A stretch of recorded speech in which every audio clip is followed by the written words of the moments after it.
NEET विवाद के बाद एनटीए का बड़ा कदम सामने आया है। 7.5 करोड़ में हाईटेक सिक्योरिटी एजेंसी लगाई जाएगी। ये बड़ा कदम क्यों उठाया गया है, इस हाईटेक सिक्योरिटी एजेंसी से क्या होगा, वीडियो में सब कुछ बताऊंगी। नमस्कार, आप देख रहे हैं न्यूज़ 18, मैं हूं आपके साथ श्रुति श्रीवास्तव। नीट यूजी विवाद और पेपर लीक से जुड़ी हालिया घटनाओं के बाद से नेशनल टेस्टिंग एजेंसी ने खुद को बदलने की तैयारी कर ली है। एजेंसी अब अपनी सुरक्षा व्यवस्था को इतना सख्त करने जा रही है कि किसी भी स्तर पर धांधली या सीक्रेट डाटा लीक होने की कोई गुंजाइश ही ना रहे। इसी कड़ी में एनटीए ने दिल्ली के मिंटो रोड स्थित मुख्यालय, ओखला के क्षेत्रीय ऑफिस और अन्य सभी महत्वपूर्ण केंद्रों के लिए 7.5 करोड़ का सिक्योरिटी टेंडर जारी किया है। इस कदम का मुख्य मकसद केवल ऑफिस की रखवाली करना नहीं, बल्कि देश भर की परीक्षाओं से जुड़ी गोपनीय सामग्री, सर्वर रूम, डाटाबेस और स्ट्रांग रूम को 24 घंटे सख्त सुरक्षा देना है। स्वास्थ्य और शिक्षा से जुड़ी इतनी बड़ी परीक्षाओं को निष्पक्ष और सुरक्षित माहौल में कराने के लिए एनटीए अब किसी भी स्तर पर ढिलाई बरतने के मूड में नहीं है। समझिए नेशनल टेस्टिंग एजेंसी की इस नई सुरक्षा योजना में क्या क्या खास रहने वाला है।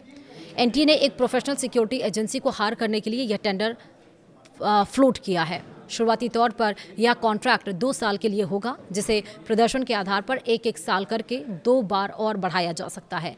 टेंडर पाने वाली एजेंसी को एनटीए के मिंटो रोड मुख्यालय से लेकर Okhla office, warehouse, record room और गोपनीय परीक्षा सामग्री वाले स्ट्रांग रूम की दिन रात निगरानी करनी होगी, जिससे वहां अनधिकृत एंट्री बंद हो जाए। अक्सर सरकारी टेंडरों में सबसे कम बोली लगाने वाली कंपनी को काम मिल जाता है, लेकिन एनटीए ने इस बार quality and cost based selection model अपनाया है। इसमें 70% नंबर कंपनी की तकनीकी क्षमता और अनुभव को दिए जाएंगे, जबकि केवल 30% वेटेज पैसों यानी कि फाइनेंशियल बिड का होगा। एनटीए का मानना है कि एग्जाम सिस्टम की गोपनीयता और सुरक्षा से कोई समझौता नहीं किया जा सकता, इसलिए केवल सबसे बेहतरीन ट्रैक रिकॉर्ड वाली एजेंसी को ही यह जिम्मेदारी मिलेगी।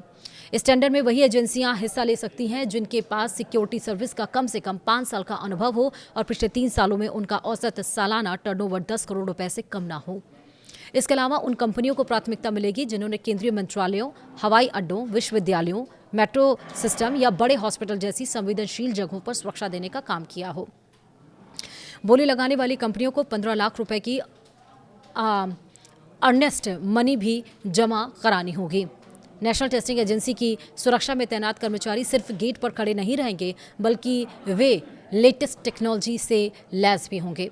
सुरक्षा एजेंसी को जीपीएस गश्त यानी कि पेट्रोलिंग, बायोमेट्रिक अटेंडेंस और real time incident reporting system का इस्तेमाल करना होगा। इसके अलावा हैंड हेल्ड और डोर फ्रेम मेटल डिटेक्टर्स की मदद से हर आने जाने वाले की सख्त जांच होगी। एंट्री और एग्जिट पॉइंट्स पर केवल अथॉराइज्ड लोगों को ही अंदर जाने की इजाज़त मिलेगी। हाल ही में सीबीआई की तरफ से नीट यूजी पेपर लीक मामले में आरोप पत्र दाखिल किए जाने के बाद एनटीए की कार्यप्रणाली पर कई सवाल खड़े हुए थे। हालांकि एनटीए ने यह साफ नहीं किया कि पहले वहां सुरक्षा के क्या इंतजाम थे, लेकिन 60,000 से अधिक कर्मियों की तैनाती और इस 7.5 करोड़ के टेंडर से स्पष्ट है कि नेशनल टेस्टिंग एजेंसी अपनी साख वापस पाने और अभ्यर्थियों का भरोसा जीतने के लिए सुरक्षा का अभेद्य ढांचा तैयार कर रही है। अब यह अभेद्य ढांचा कितना काम कर पाएगा, आने वाला वक्त बताएगा। फिलहाल वीडियो में इतना ही। नमस्कार।